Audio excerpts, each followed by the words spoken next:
ఇప్పుడున్న పరిస్థితుల్లో ఇండస్ట్రీలో టాప్ పేరు అంటే రోషన్, శ్రీదేవి వీరిద్దరి పేరే వినిపిస్తుంది. వీరు 'కోర్టు' మూవీతో ఆల్రెడీ ఓ సూపర్ సక్సెస్ కొట్టారు. ఇప్పుడు 'బ్యాండ్ మేళం' మూవీతో మన ముందుకు రాబోతున్నారు. ఈ నేపథ్యంలో రోషన్, శ్రీదేవి ఇద్దరు మన ముందున్నారు. వాళ్ళని అడిగి 'బ్యాండ్ మేళం' మూవీ విశేషాలతో పాటు వాళ్ళ కెరీర్ విశేషాలు తెలుసుకుందాం. హాయ్ నమస్తే. నమస్తే అండి. అంటే మామూలుగా ఎవరన్నా గెస్ట్ వస్తే ఎలా ఉన్నారు అని అడుగుతాను ఫస్ట్. మీ ఇద్దరిని అడగాల్సిన అవసరం లేదు. చాలా ఎనర్జీగా సూపర్‌గా ఉన్నారు. Thank you. తాత ఓ మామూలు డ్రైవర్. గవర్నమెంట్ కార్యాలయంలో ఒక డ్రైవర్. మీ తాతగారు మస్తాన్. ఓహ్! యెస్. కరెక్టా? కరెక్ట్ అండి. మీ నాన్నగారు ఒక చిన్న వైద్యుడు ఊర్లో. కరెక్ట్. వైజాగ్ ఏజెన్సీ ప్రాంతం. కోనవరం. కోనవరం. తాతగారు is right, is a government driver. హ్మ్. నాన్నగారు is a private accountancy side. Accountant. Yeah, okay. yeah. Agency ప్రాంతం. చాలా రూరల్ ఏరియా. ఒకరోజు డిసైడ్ అయ్యారు. డాన్సర్‌గా కెరీర్‌ని మలుచుకోవాలనుకున్నారు. డాన్స్ నేర్చుకున్నారు. హీరో అవ్వాలని ఒకరోజు డిసైడ్ అయ్యారు. మీకోసం మీ కుటుంబం మొత్తం బట్టలతో సహా, ఇంటితో సహా మొత్తం సర్దుకొని మీ కెరీర్‌ని నిలబెట్టాలని హైదరాబాద్‌కి ఒట్టి చేతులతో పొట్ట చేత పట్టుకొని ఒకరోజు వచ్చేసారు. ఆ రోజు ఈ రేంజ్‌కి వస్తానన్న ధైర్యం మీకుందా? Was very special question. అయ్యో,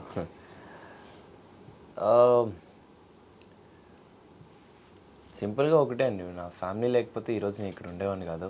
అండ్ మీరు అడిగిన క్వశ్చన్కి అక్కడి నుండి ఇక్కడ వరకు రావడం అనేది నా మీద నా తల్లిదండ్రి పెట్టుకున్న నమ్మకం, నా అన్నయ్య, నా చెల్లి, మా అమ్మ, నాన్న వీళ్ళు పెట్టుకున్న నమ్మకమే ఈరోజు నన్ను ఇక్కడ నిలబెట్టిందని నేను అనుకుంటున్నాను. ఎందుకంటే వాళ్ళు నా మీద పెట్టుకున్న నమ్మకం, నేను దాన్ని నిలబెట్టుకోవడం, అది నేను చాలా బాధ్యతగా తీసుకొని ఒళ్ళు దగ్గర పెట్టుకొని చాలా జాగ్రత్తగా పనిచేశాను. సో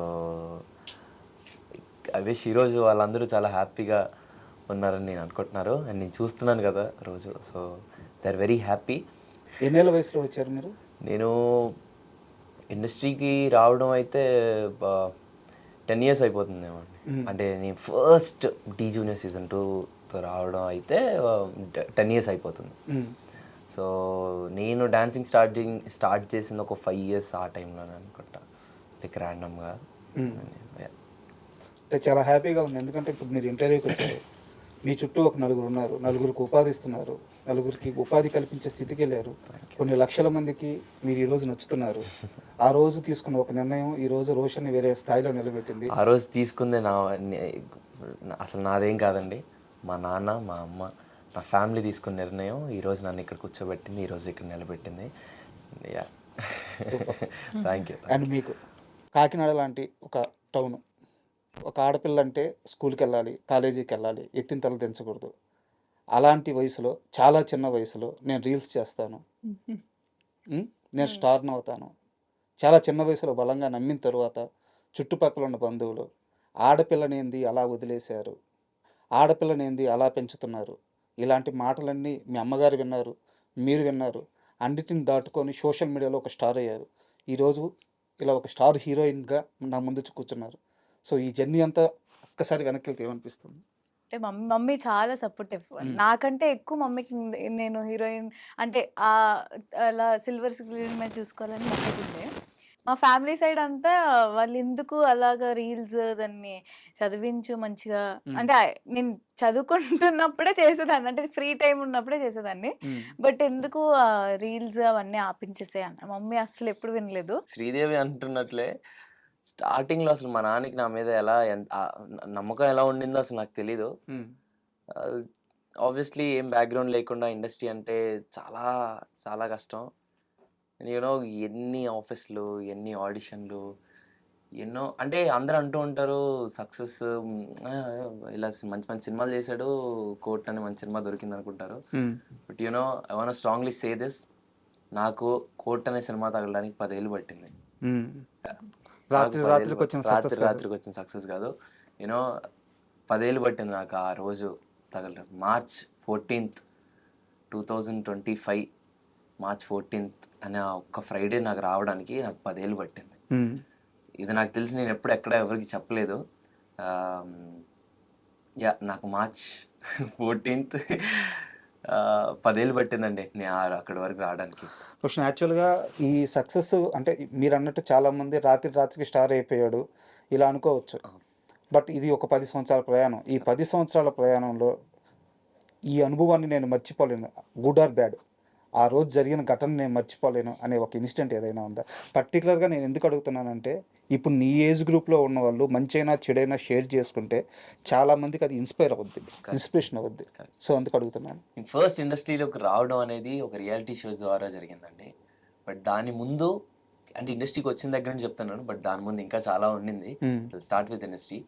ఫస్ట్ స్టెప్ ఒక రియాలిటీ షోలో చేశాను. హ్మ్. బట్ దాంట్లో నాకు ఫస్ట్ హిట్ బ్యాక్ అయింది. హ్మ్. అందులో నుంచి ఫస్ట్ ఎలిమినేషన్ నేనే అయ్యాను హ్మ్. ఆ షోలో. అండ్ దెన్ నేను చాలా చిన్నపిల్లోడిని, ఏంటి ఎంతమందిలో నేను ఎలిమినేట్ అయిపోవడం ఏంటి అన్న ఒక ఫీలింగ్లో ఉన్నప్పుడు ఐ స్టిల్ రిమెంబర్ అన్నపూర్ణ స్టూడియోస్లో అలా డౌన్ దిక్కుంటూ వస్తున్నాను.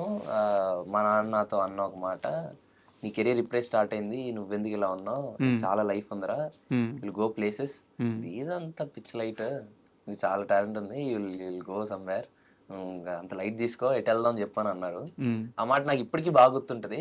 అండ్ దాని తర్వాత కీప్ ఆన్ వర్కింగ్. నేను ఏది నా మనసుకు తీసుకున్నాను కాదండి. అంటే ఇప్పుడు నేను ఒక సినిమా చేస్తున్నాను అనుకోండి, అందులో వేరేవాడు ఏం చేస్తున్నాడు, హ్మ్. ఇంకోటి ఏం చేస్తున్నాడు, అయ్యే నేను మనసులో తీసుకున్నాను కాదు. నాకు వచ్చింది నేను ఎంత బాగా పోర్ట్రే చేసుకున్నాను అనేది నేను ప్రతిసారి చూసుకునేవాడిని. సో దట్స్ హౌ నేను ఎన్ని సినిమాలు చేసుకున్నా, ఏది చేస్తున్నా నేను ఇదే ఫిలాసఫీతో వెళ్తూ వెళ్తూ ఉండేవాడిని. ఇంకా అలా ఎన్నో ఆడిషన్స్, హ్మ్. ఎన్నో ప్లేసెస్. నా కెరీర్ కోసం నాకేం కావాలో మా నాన్న నా వెనకాలే ఉంటూ నన్ను మొత్తం తిప్పారండి. ఈరోజు నేను ఇక్కడ కూర్చొని ఇంత హ్యాపీగా నేను వాళ్ళని చూసుకుంటూ ఉంటున్నాను అంటే దానికి కారణం మా నాన్న and super. Family. Super. And కాస్త ఇంటర్వ్యూ ఎమోషనల్ అయింది కాబట్టి, మనం ఎమోషనల్ అంటే శ్రీదేవి గురించి కాస్త ఫన్నీ విషయం తెలుసుకుందాం. ఆ! ఎమోషనల్ అంటే ఫస్ట్ టైం అంటే నాకు ఇలా ఒక ఫ్యామిలీ సైడ్ నుండి అడగడం ఇట్స్ హ్మ్. Was very special. ఇందాక శ్రీదేవి అంటుంది కదా, సో నన్ను ఇండస్ట్రీ వైపు తిప్పుతున్నప్పుడు మా నాన్న, మా ఫ్యామిలీలో చాలా మంది ఉండి మా డాడీకి కొడుకుల్ని పెంచడం రాదు వాడికి బా! అనేసి అన్న మాటలు కూడా ఉన్నాయి. Hmm. So from there to is very happy now. Hmm. నేను ఆ మనిషిని చూడగలుగుతున్నాను, ఆయన ఎంత హ్యాపీగా ఉన్నారో. హ్మ్. అండ్ మేము ఎప్పుడైనా ఎదురెదురుగా కూర్చొని ఏం మాట్లాడుకోం కానీ మనసులో చాలా హ్యాపీ ఉంటుంది. అంటే ఒక మిడిల్ క్లాస్ ఫ్యామిలీలో ఉన్న ఈ సిచ్యువేషన్స్ చాలా ఉంటాయి. అండ్ అండ్ అదే అదే చెప్తున్నాను ఇందాక, 10 ఏళ్ళ కష్టం రాత్రి రాత్రి అయిపోలేదు. అండ్ ఫీల్ నాన్న వెరీ కష్టం. Grateful and very happy. ఒకటే నమ్ముతానండి, మన కష్టాన్ని మనం నమ్ముకోవాలి అని నేనైతే బిలీవ్ చేస్తాను. Super Yeah, Roshan. yeah. Super. మనల్ని ఏ మన కష్టాన్ని మనం నమ్ముకోవాలండి అంతే.